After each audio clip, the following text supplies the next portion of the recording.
What is good, everyone? Hokey Oakley back for another video, and this is going to be a deep dive video into Garchomp EX. This card is a very fun card that has a lot of upsides. It accelerates, it attacks well, it's got big HP, and it has free retreat. Thanks everybody for watching. Make sure you guys check out all the links. Go to the Discord. We run a free Saturday night Pokemon tournament. You can win code cards. It's free.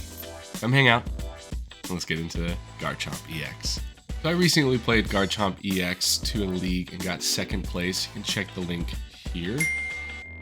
Basically the rundown we're going to talk about Garchomp, we're going to talk about the core of the deck, and then we'll discuss some of the extra slots and what we can put in those slots. Garchomp EX, 320 HP. It's a terrestrialized Pokemon that is a water type, so not a fighting type or dragon type. Its first attack, Hydrolander, does 160 damage and accelerates 3 fighting energy from the discard pile to your benched Pokemon in any way you like. So that allows you to set up backup attackers while putting in some good damage.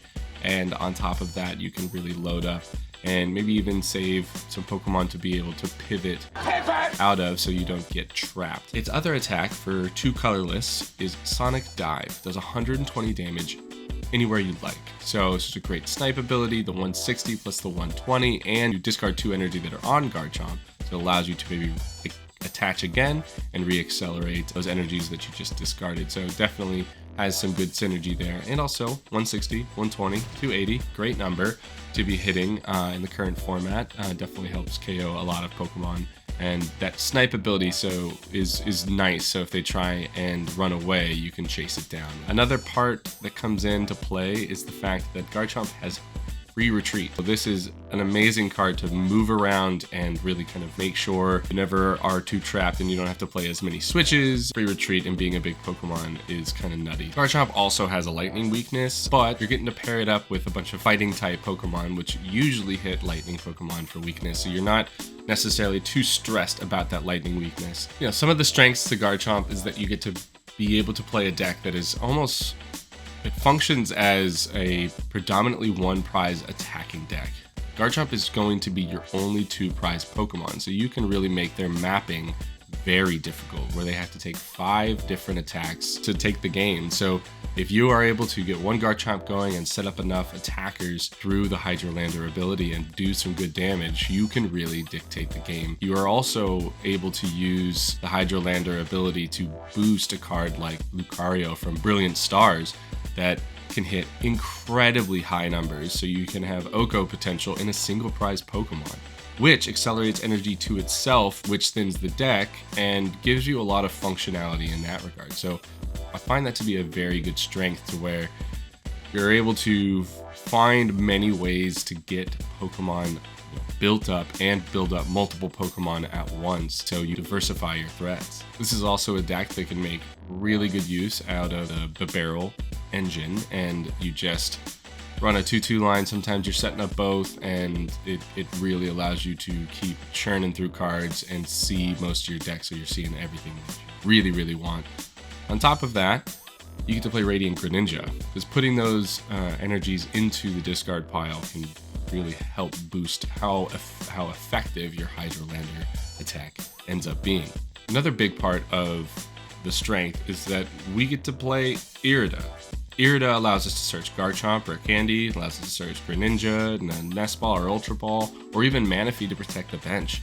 So we can play, that strong water package with that Irida provides. It allows us to search out any card we need while picking up Pokemon that we do need. And I have found many moments where I've, grabbed a Manaphy or a Garchomp, but then pitched them to Ultra Balls. So it gives me fodder so I can keep the cards that I want in my hand. So it's definitely a lot of great use for the Irida package, which is awesome. The deck functions with Iono super well, because we can even Iono ourselves if we have a barrel up, even if we're ahead on prizes, just to maybe disrupt our opponent's hand. So we get to play a lot of really good cards, and again, the single prize option I think is really strong, that I don't think people are giving enough credit. I think in the current meta, single prizers are gaining stock. Even with Iron Hands running around, you're not too scared of it, because you're, a Lucario easily return KOs an Iron Hands, and now they're if they don't have a second one set up, you're back with the advantage. Some of the weaknesses, we don't have a lot of fighting support, so we don't have a lot of ways to kind of just either search out fighting energy outside of like an earthen vessel or anything like that, but we don't have a lot of options to tech into. It can be somewhat frail in the single prize Pokemon, so if you don't set up a Manaphy, you are just gonna get absolutely wiped out. So certain matchups you just have to set up properly. The lightning weakness, as I mentioned before, can be tough for Garchomp, but then you just run, Lucario and let it do its thing. Again, lots of strengths, lots of weaknesses, and I think the deck is really good. So let's get into kind of the core package of the deck. So when it comes to the Pokemon, probably should be running a 3-3 line of Garchomp. You can maybe go down to a 2-2, but I think 3-3 is good because having options to set up a second one later in the game and allowing you to pitch some or just allowing some Gibbles to get KO'd early on can really help you play the game. We run a 3-3 line of Riolu Lucario, which I think is a necessity because he just hits so incredibly hard. Radiant Greninja, the Bidoof Bibarel, and the Manaphy. Now we have the text, the tech slot for Pokemon, and we'll touch on those right now, that there are a lot of great Pokemon that you can be playing. At the moment, I am really liking the Terrakion as the main kind of additional attacker, being a Pokemon that can blink and give you an extra turn to play the game. Hitting for 120 is very relevant, and being able to attack for 120, protect itself, retreat it, put energy into the discard, pull up a Garchomp, attack, reload it back up. That's very efficient. It's really, really nice. I have also considered the Groudon from Paradox Rift being another attacker that can hit hard like Lucario, but it discarding the energy also kind of functions, but it's just not as strong, and the blanking and giving you a turn can be really good, because if Groudon doesn't KO something, it's a liability. So as much as I love the artwork from Paradox Rift, it's just something we can't really play. More single prize options with the rise of Snorlax Stall. Minior is an easy card to include into this deck. It's a fighting type, but it doesn't necessarily have to be. Can slot into any deck to fight against Snorlax Stall, so don't sleep on Minior. We could also switch the Bibarel package for the Pidgeot package, but then we have to up our rare candy counts, and we're so reliant on those. I really like the efficiency of just having to find only 2 pieces instead of 3. So on to the supporters. I think we'll start here when we get into the trainer cards, and I think playing the Irida, playing bosses, playing Iono, those counts, I think 4 of Irida, you can maybe go to 3, but I still like to see the 4th as an option. But you can play any number of bosses, any number of Ionos, and the deck functions really, really well.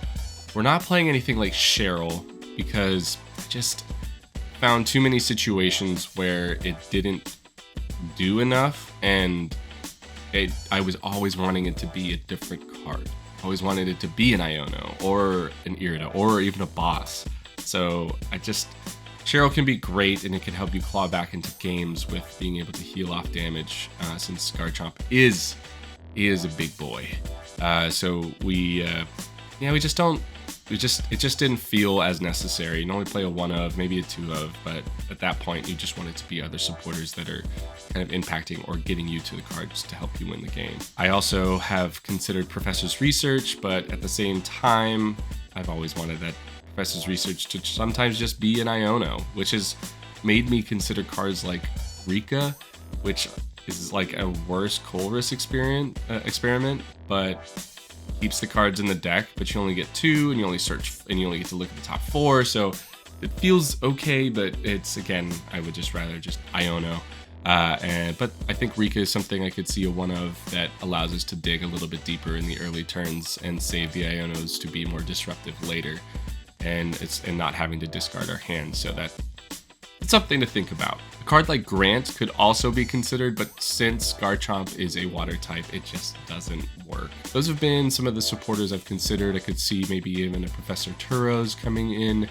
Card is very strong, just being able to pull up a liability in the later games, like when you're trying to keep them off of 2 prizes and the Garchomp is damaged, you can just pick it up and let your Lucarios and Terrakion seal the game. But again, I think that in that situation, you're hoping that the awkward prize mapping against you helps you really kind of take the game. We kind of function like a Gardevoir, but not as lethal. We can hit some really big damage against certain decks, so it definitely gives us some advantages that Gardevoir doesn't have. I'm hoping that we see some more fighting support. Maybe it is through supporters or it's through trainers. We'll see here. Always potential for the game and the meta to shift, and maybe even Garchomp becomes completely irrelevant or gains value. We'll see. As for the trainers, you know, we run the normal, you know, a decent package of ball searches, nest balls, ultra balls. You can play battle VIP pass if you'd like. I think a couple cards that are necessary are cards like, you know, nest ball, ultra ball for sure. Super Rod, I run 2 of, and I think you could go down to 1, but I think the 2 is really important, whether that's putting energy back in or putting back in some of those basic Pokemon that you know let go in the first couple turns to make the mapping awkward, and then reload back up since they're pretty efficient to get back up and running. So the 2 Super Rod has felt great, you know, especially with how energy hungry Lucario can be. Putting that energy back into the deck is amazing. Earthen Vessel is a great option for the deck, being able to just thin out and search through the deck.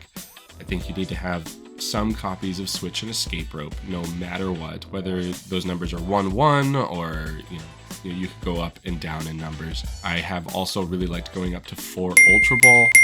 Finding Lucario and finding the barrel is so important, and I just had games where I was playing 3 and I just couldn't, and I have 2 in the prizes or something like that. I just felt like I wasn't able to play the game as effectively as I would like. And I think one item card that every deck needs to be running, and I think it's one of the best cards currently, is Lost Vacuum.